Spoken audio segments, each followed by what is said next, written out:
Alkitab selalu berkata selamatkan jiwa, ya, menangkan jiwa, tidak dikatakan menangkan orang. Karena kalau orang itu terdiri dari tubuh, jiwa, dan roh. Ketika orang mati, tubuhnya jadi tanah. Jadi sebenarnya tubuh ini hanya casing saja. Jangan terlalu fokus kepada tubuh, amin. Ya, engkau boleh latihan olahraga, angkat beban, ya melatih otot bagus, tapi itu tidak kekal. Nanti kau mati, tubuhmu hanya jadi tanah. Lalu roh kemana? Roh kembali kepada Allah. Karena roh itu bagian diri Allah dalam diri manusia, makanya kita dikatakan segambar dan serupa dengan Allah. Tapi jiwa kita kemana waktu kita mati? Ya, jiwa akan dihakimi. Jiwa kita ini nanti akan dihakimi. Nah, di dalam jiwa itu ada pikiran, perasaan, dan kehendak. Dan hampir semua persoalan dalam hidup manusia itu selalu timbul dari mana? Jiwa, ya, karena ada pikiran, perasaan, dan kehendak. Suami istri itu kalau ribut-ribut berantem terus tuh dari mana? Dari duit, Bu. Ya, dari mana saudara?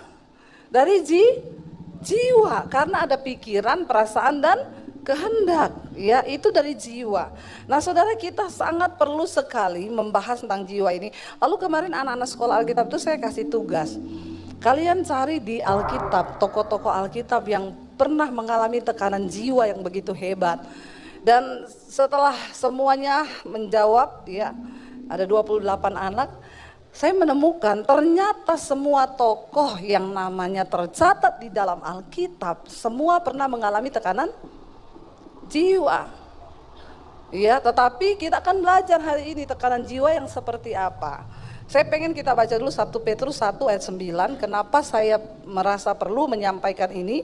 1 Petrus 1 ayat 9 kita baca sama-sama, saudara. 1, 2, 3. Karena kamu telah mencapai tujuan imanmu, yaitu keselamatan jiwamu. Ternyata tujuan saudara beriman supaya jiwa selamat. Amin. Ya, tujuan kita beriman kepada Tuhan supaya jiwa kita selamat. Ya, jadi jangan terlalu fokus pada hal-hal yang kelihatan. Mari kita mulai fokus pada jiwa kita, ya, supaya jiwa ini sehat. Nah, bagaimana menyehatkan jiwa kita, saudara? Dalam saya percaya dalam Yakobus pasal 1 ayat 21, kita lihat dulu Yakobus 1 ayat 21, firman Tuhan berkata begini. Yakobus 1 ayat 21 dulu kita baca, sebab itu buanglah segala sesuatu yang kotor dan kejahatan yang begitu banyak itu, dan terimalah dengan lemah lembut firman yang tertanam, ya, dalam hatimu yang berkuasa menyelamatkan jiwamu. Tadi pujian praise-nya itu tentang jiwa loh. Padahal saya enggak janjian sama tim PPW-nya. Ya, tadi saya baca di sana dikatakan bahwa Tuhan itu cukup bagi jiwa kita. Bagi orang yang merasa Tuhan cukup bagi jiwanya, nah itu kunci dari kita mengalami kemenangan di dalam iman dan perjuangan kita di dunia ini. Saya pengen kita belajar dari satu tokoh yang mengalami tekanan jiwa yang begitu hebat, ya, gara-gara dia tidak bisa mengendalikan jiwanya, yaitu Daud, saudara, ya. Tadinya saya pengen bahas 2 tokoh tapi waktunya terlalu sempit. Daud, siapa yang mengetahui, ya, Daud itu mengalami tekanan jiwa yang sangat luar biasa ketika apa, saudara? Ada yang tahu? Ya, waktu Daud mengalami peristiwa apa? Ya, saudara jawab ya. Atau yang tidak tahu Alkitab berapa banyak? Ya, banyak yang nggak lulus sekolah minggu soalnya jemaat gereja itu, ya. Jadi cerita di Alkitab nggak tahu. Kira-kira Daud pernah mengalami tekanan yang berat sekali di hidupnya ketika apa, saudara? Waktu dikejar-kejar Saul, semua itu pasti sangat-sangat mengenal pergumulan Daud yang begitu luar biasa itu ketika dikejar Saul karena dia mau dibunuh, ya. Tapi saudara, ternyata, ya, saya mendapatkan di Alkitab ketika Daud dikejar Saul, dia tidak mengalami pergumulan yang terlalu berat di hidupnya, di jiwanya. Karena dia percaya itu adalah pergumulan yang datang dari Tuhan. Dia menderita karena kebenaran. Tidak begitu halnya ketika Daud jatuh dalam dosa dengan Batseba, ya. Saya mau tanya sama bapak-bapak, waktu Daud lihat Batseba mandi, jiwanya tertekan enggak? Halo bapak-bapak? Ya, tertekan. Yang bilang tertekan siapa? Angkat tangan. Kalau lihat cewek cantik lagi mandi tertekan ya Pak ya? Tekanannya seperti apa ya Pak? Ya, tertekan atau bergejolak Pak jiwanya? Kayaknya jiwanya bergejolak ya. Ada pikiran, perasaan dan kehendak. Waduh, lihat Batseba mandi cantik, putih, rambutnya pirang, kriwil-kriwil, bodinya seksi. Nggak usah dibayangkan bapak-bapak. Orang mandi normalnya itu berapa lama saudara? Ibu-ibu mandi berapa lama di rumah? 30 menit, Anda sakit jiwa. Coba ngapain 30 menit di kamar mandi coba saudara ya. Tapi memang ada juga orang yang memang sakit jiwa sih di kamar mandi 30 menit ya. Normalnya orang mandi tuh paling 7 ya, 5-7 menit lah. 10 menit itu sudah sama luluran ya ibu-ibu. Iya enggak? Bayangkan ya, Daud menikmati pemandangan itu hanya 10 menit. Ya, 10 menit. Tapi ternyata berhasil membuat jiwanya bergejolak. Hati-hati saudara. Ya, hati-hati. Di dalam jiwa itu ada pikiran, perasaan dan kehendak. Ketika Daud itu mau dibunuh sama tentaranya Saul, ya, dia berhasil saudara mengalahkan keinginan jiwanya. Bahkan ketika Daud menemukan Saul tidur sendirian dan pedangnya itu terletak di samping badannya, ya, lalu prajuritnya bilang, bunuh, bunuh. Sekali kau bunuh dia, aman hidupmu, tidak perlu lagi kau lari kemana-mana. Karena memang Tuhan sudah mengurapi Daud menggantikan raja atas Saul, ya.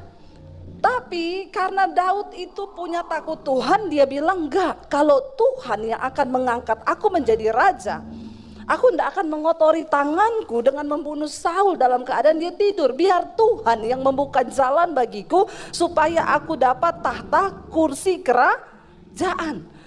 Waktu dia lihat Saul yang begitu ingin membunuh dia, Daud masih bisa mengontrol jiwanya loh dengan firman Tuhan. Tapi ketika melihat Batseba wanita cantik mandi, Daud tidak bisa menahan gejolak jiwanya. Hati-hati. Makanya banyak persoalan terjadi dalam kehidupan orang Kristen itu karena dia nggak sanggup mengendalikan jiwa, pikiran, perasaan dan kehendak. Hanya 10 menit jiwanya bergejolak, lalu dia berpikir, di mana ya rumah perempuan itu? Ya, ini di pikiran loh saudara. Lalu dia panggil prajuritnya, dia bilang, kamu cari tahu. Yang tadi siang mandi itu jam 3. Coba kamu naik ke istana saya sini. Yang pernah ke Israel, saya tuh kalau ke Israel naik ke istana Raja Daud, saya pertama tanya sama tour guide-nya, mana kamar mandinya Batseba? Memang istana Daud itu kan dia berterap-terap ya, di bawah itu kan rumah penduduk. Ya mungkin dulu Batseba itu kamar mandinya nggak pakai atap. Ya, kok yo pas loh Daud di situ dia mandi. Itu kan Batseba juga nggak sengaja toh lihat, oh ada Raja Daud mandi ah. Iya nggak saudara? Yang namanya dosa itu memang awalnya tidak disengaja. Nggak di setting, tapi iblis turut bekerja waktu jiwa kita ini tidak terkontrol lagi. Daud itu di pikirannya berpikir terus, dia bayangkan cantik ya. Dia panggil prajuritnya, kamu cari tahu tuh perempuan yang mandi. Pikiran bermain turun ke perasaan, ingin mengenal dan ingin menikmati, lalu berbuah kepada kehendak. Suruh cari. Prajurit dipanggil, cari ya itu perempuan yang mandi rambutnya panjang. Ya nggak lama lah prajurit disuruh cari, langsung balik lagi. Raja lapor, sudah saya dapat, namanya Batseba. Rambutnya pirang, bodinya keren, dia sudah punya suami. Suaminya adalah prajuritmu yang bernama Uria. Oh lah terus suaminya mana? Lagi di medan pertempuran. Pas kalau gitu, undang dia datang ke istanaku. Lah Betseba saudara disuruh undang datang ketemu Raja Daud yang muda, ganteng dan tampan. Ya pasti maulah ya, dan tidak boleh menolak. Kalau menolak panggilan raja berarti mati. Betseba datang. Ini loh jiwanya itu dari pikiran, perasaan lalu kepada kehendak. Daud tidurin Betseba, suaminya lagi perang. Sekali tidur aja udah langsung hamil. Subur sekali memang Betseba ini. Hati-hati ya saudara, dosa bekerja. Iblis itu memang selalu begitu, langsung masuk dalam jebakan. Betseba datang lapor, "Raja, aku hamil."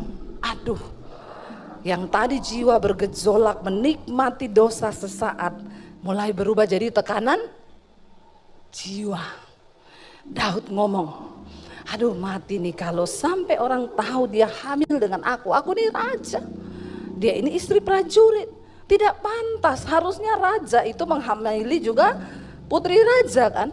Yang harus dia nikahi itu putri raja-raja, bukan istri dari prajurit. Jiwanya bergejolak, berpikir, tertekan, bagaimana ya? Oh aku punya cara. Panggil Uria dari medan pertempuran. Uria datang. Uria, pulang kamu tidur sama istrimu. Kau kan sudah lama di medan pertempuran kan, berbulan-bulan. Tiduri istrimu, senang-senang dulu. Ternyata Uria itu seorang prajurit yang berintegritas tinggi. Dia bilang, tidak raja, teman-temanku lagi mempertaruhkan nyawa di medan pertempuran. Masa aku di sini senang-senang tidur sama istriku? Aku enggak mau. Jiwanya Daud semakin tertekan. Aduh, bagaimana caranya kalau dia enggak mau? Dia panggil pengawalnya, kasih wine yang paling keras supaya mabok. Uria diminumin minuman keras, suruh minum, mabok dia. Dalam keadaan mabuk, raja bilang, pulang tidur sama istrimu. Ternyata integritasnya biar mabuk juga jalan. Tapi anak-anak muda, kau jangan pacaran sama pemabuk, amin.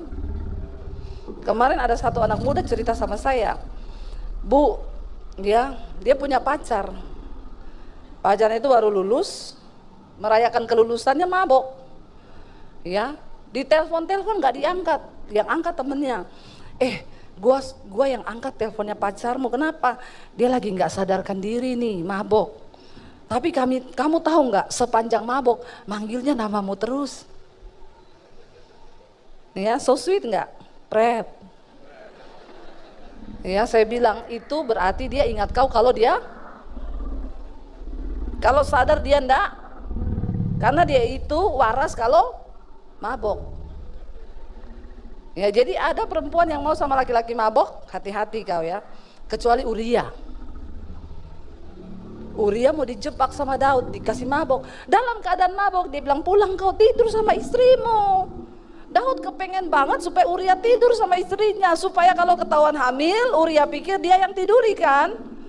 Ternyata dalam keadaan mabok Uria jawab, tidak raja, aku mau tidur di istana saja. Teman-temanku dan tabut Allah lagi ada di medan pertempuran. Masa aku di sini tidur sama istriku? Dia tidur di soto rumah, di soto istananya raja. Daud ini semakin tertekan jiwanya, pikiran, perasaannya. Aduh, malu. Akhirnya dia bilang, Uria, besok kamu balik ke medan pertempurannya, bawa ini surat. Lihat orang kalau tertekan jiwanya, jadi buntu pikiran perasaannya, dia melakukan hal-hal yang di luar batas kendali firman Tuhan. Dia tulis surat, Yoab kepada panglimanya, Uria saya suruh balik ke medan pertempuran. Nanti kalau sampai di medan pertempuran, kamu taruh Uria di barisan paling depan, di pertempuran yang paling berbahaya. Tanpa mengerti apa-apa, Yoab hanya seorang panglima, harus nurut apa yang dikatakan raja. Dan dia nggak ngerti ini Daud ini punya rencana jahat apa kan? Ya udah, dia panggil Uria, ya. Nanti kita akan berperang melawan ini, kamu maju ya, kamu di urutan yang paling depan. Ketika musuh memanah ke arah pasukan bangsa Israel, maka Uria mati tertembak panah. Lalu dibawalah kabar kepada Raja Daud, ya. Uria mati di medan pertempuran. Daud jiwanya senang, yes. Semua sudah tertata rapi, semua sudah berjalan sesuai dengan rencanaku. Lalu ketahuanlah semua bahwa Betseba mengandung, tapi suaminya mati. Zaman itu kalau ada orang yang mati dan istrinya hamil, lalu ada orang yang menikahi istrinya ini, dia dianggap sebagai pahlawan.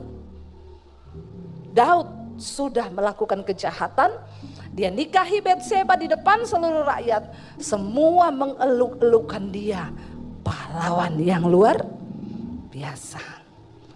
Pencitraan. Jangan kau coba-coba mencari dan membangun nama baik hanya demi sebuah pencitraan. Karena mata Tuhan melihat semua yang kita lakukan. Jangan pencitraan, saudara. Sudah jahat, membunuh, tapi dianggap pahlawan. Sementara waktu jiwanya tenang karena bersembunyi di balik dosa. Satu saat ketika dia sudah menikmati hidup dengan Betseba dalam keadaan hamil, semua berpikir itu anak Uria padahal anak Daud. Nabi Nathan, Tuhan bilang kamu pergi kepada Daud. Nabi Nathan pergi kepada Daud, lalu dia bilang gini, Daud, saya mau cerita, ya. Di satu kota ada dua orang, yang satu kaya, yang satu miskin. Satu punya banyak lembu, sapi, domba, yang satu cuma punya 1 ekor. Terus yang kaya ini dia mau makan domba, tapi dia nggak mau potong yang dombanya sendiri. Dia ambil domba temannya yang hanya punya 1 ekor, dia sembelih untuk dia makan. Waktu mendengar cerita itu, spontan Daud marah dan berkata, siapa orang itu? Kurang ajar banget ya, orang miskin cuma punya 1 diambil, dia punya banyak, dia nggak mau ambil punya sendiri.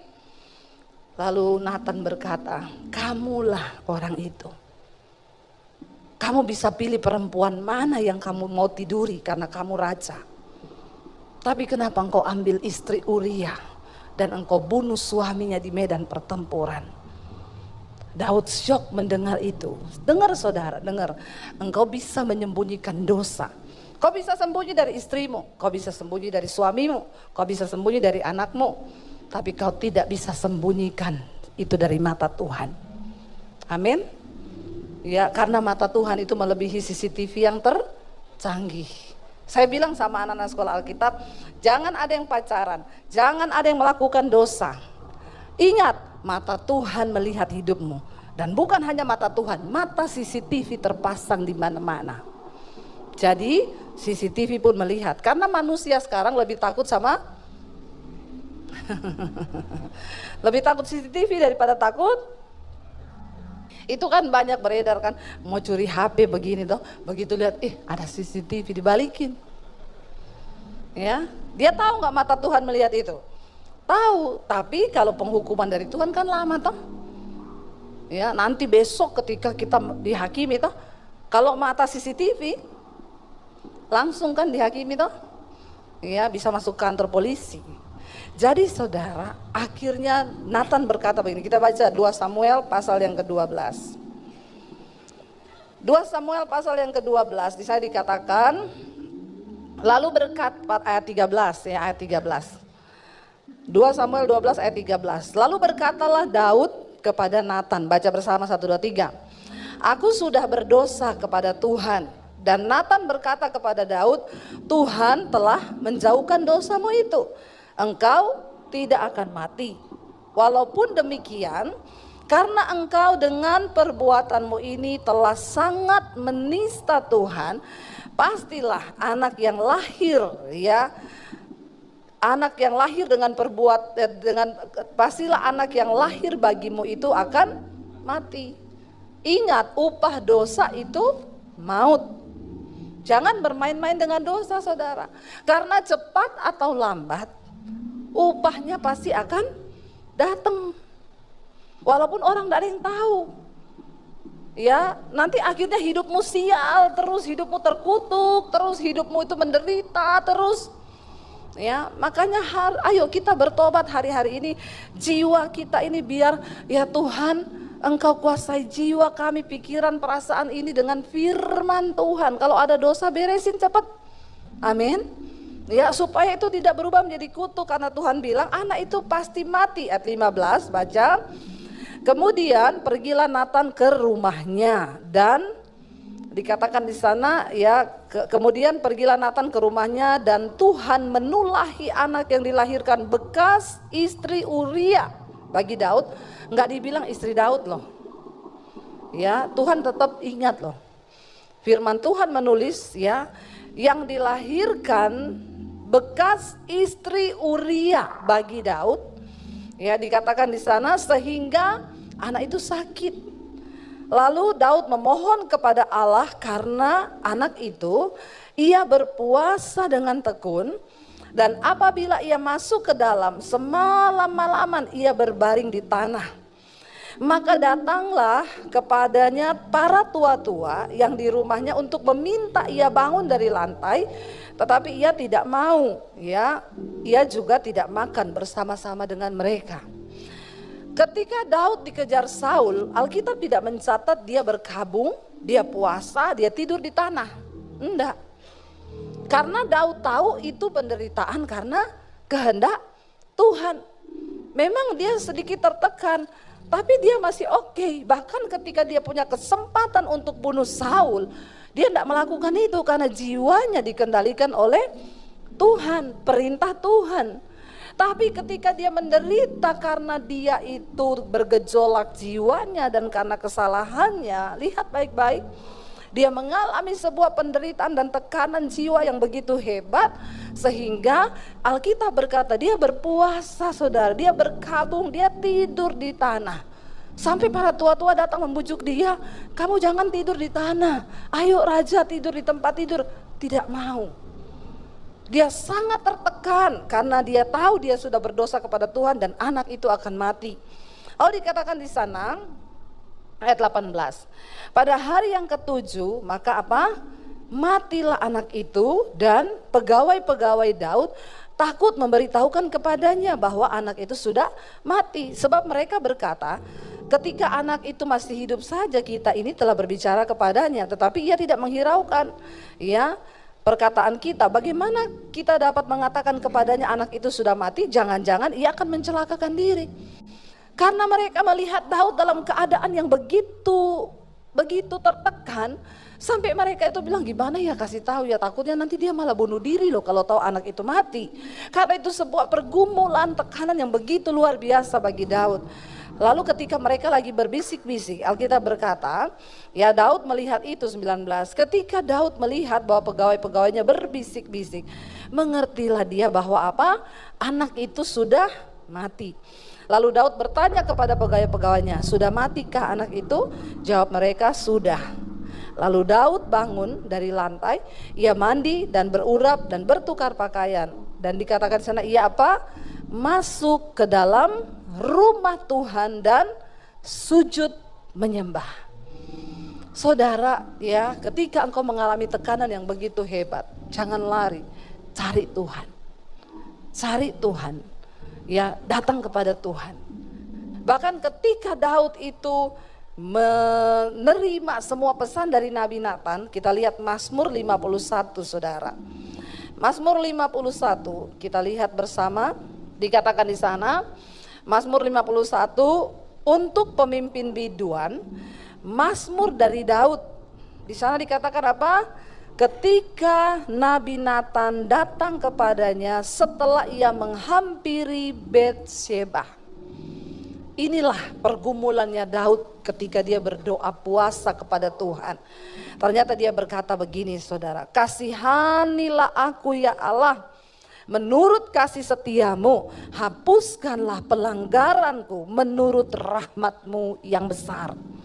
Daud memohon di dalam pertobatan, di dalam tangisan, dia minta Tuhan untuk mengampuni dia. Saudara, cara pertama untuk menghindari tekanan jiwa, datang pada Tuhan, bertobat. Amin. Ya, supaya kau tidak gila. Karena dosa itu akan menghancurkan hidup kita. Dosa akan membawa kita kepada stres, tertekan, ya. Lalu banyak orang yang memilih untuk bunuh diri. Semua itu bergejolak dari jiwa. Makanya hati-hati.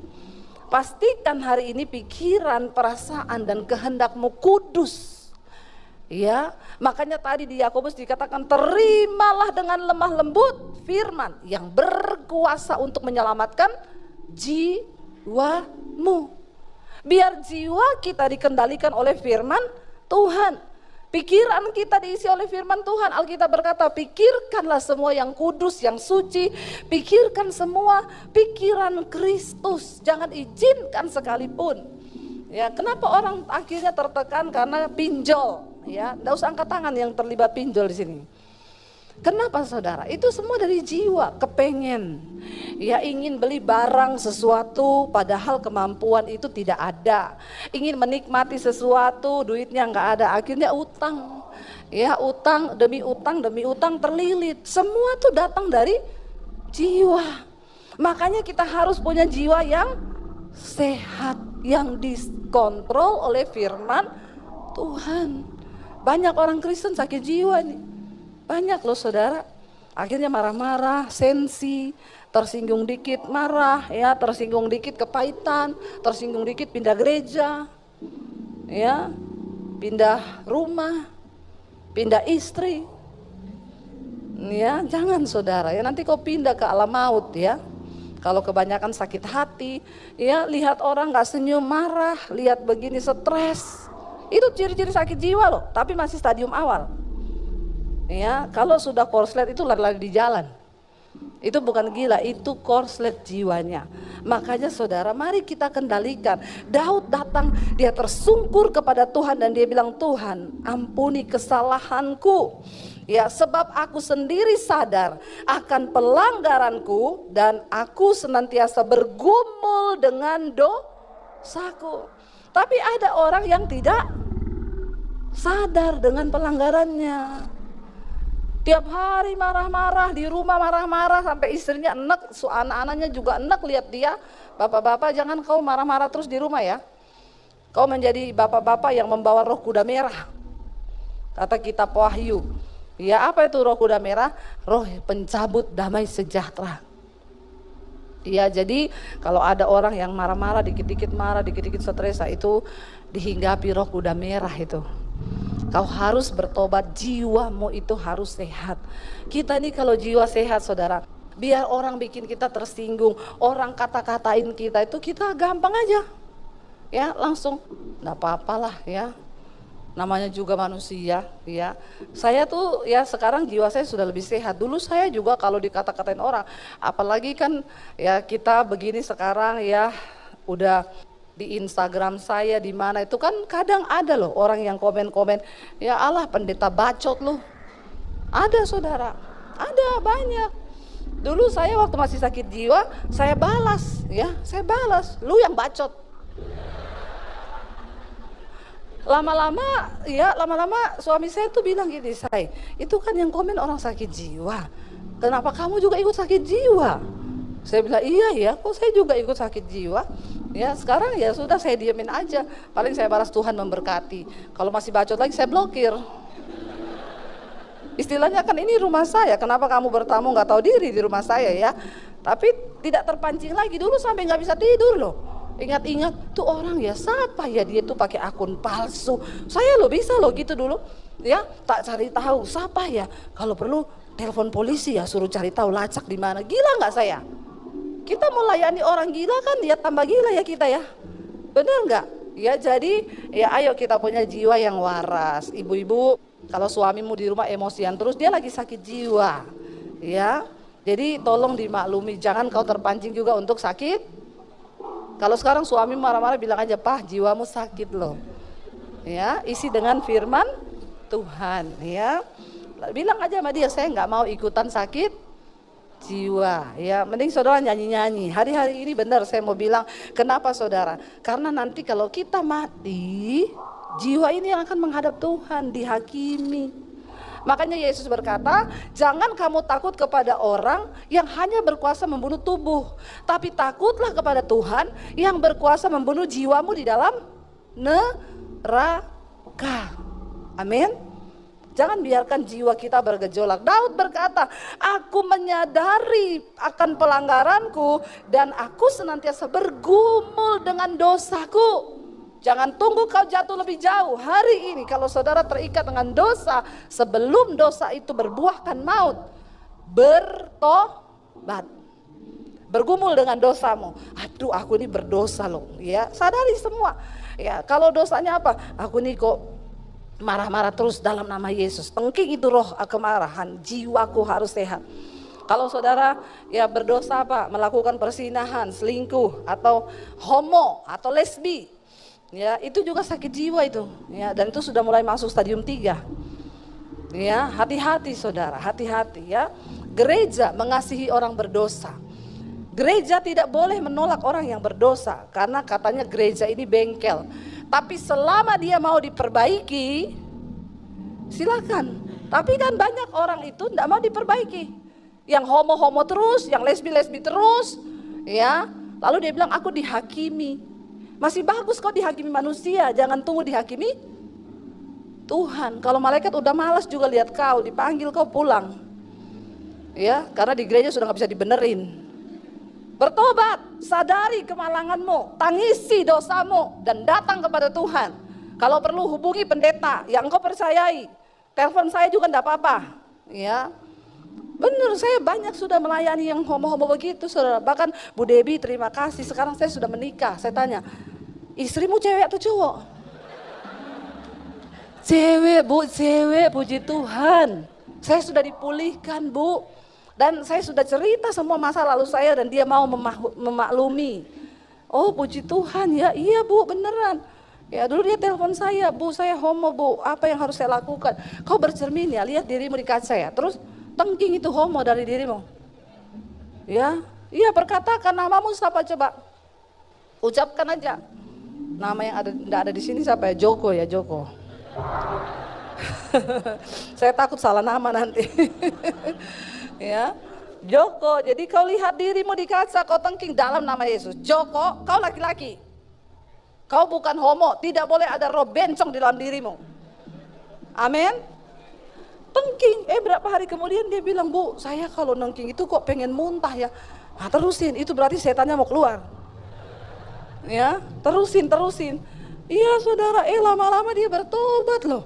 Bu, puji Tuhan, ya. Tapi komunitas saya begitu semua Bu, ya di gym kita betul. Kau jangan dulu nge-gym ya, di rumah saja olahraga.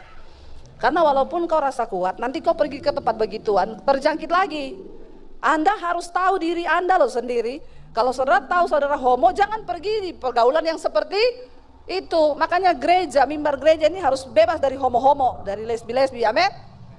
Ya, kita melayani Tuhan, kita harus beres dulu, harus sembuh dulu. Ya, kita mengasihi orang berdosa yang mau dipulihkan, yang mau diperbaiki. Ya, kalau rusak lagi gimana? Ya rusak 1-2 kali aja ya, jangan rusak terus ya. Mobil kalau rusak terus, bukan saya yang ngomong.